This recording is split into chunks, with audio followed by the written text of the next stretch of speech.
In tonight's medical alert, it may be the size of a penny, but its bite was strong enough to kill a Central Florida man. 62-year-old Ronald Reese of Lakeland died last week of complications from a brown recluse spider bite. 4 in Your Corner's Katie Jones has the story.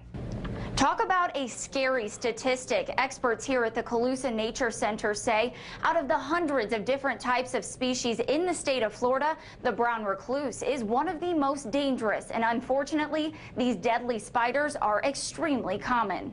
It doesn't take much for these 8-legged creatures to creep most people out. That is not a very big spider at all, but look at the damage that it's done to some of these people. But Calusa Nature Center's head animal coordinator Steve Masick says the brown recluse spider, also known as a fiddleback, is one to be extra afraid of. If you look right there on the back, you can just see the brown outline of the fiddle. A spider like that is not a spider that's glowing danger like a black widow. From the looks of these pictures Masick shows on his computer, the brown recluse looks pretty plain. Small, light in color, similar to the non-venomous spiders you see around the house. But don't let their appearance fool you.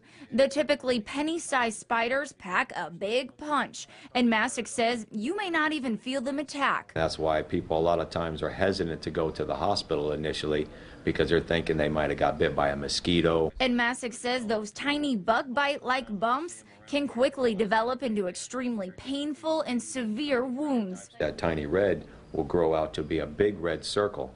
That's not so bad. It's when that red circle caves back in on itself. Now it turns into a big black, glob that's getting real mushy.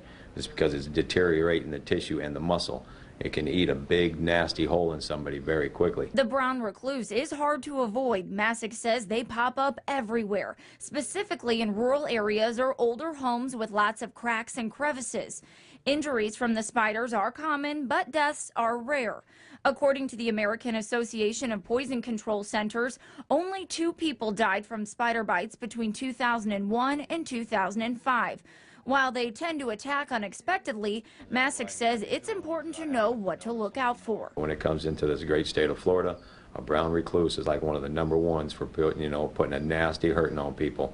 If you're going to be out in wooded areas, experts say you should wear bug spray and cover up. And if you think you've been bitten by one of these spiders, call a doctor right away. Reporting in Lee County tonight, Katie Jones, Fox 4 in your corner.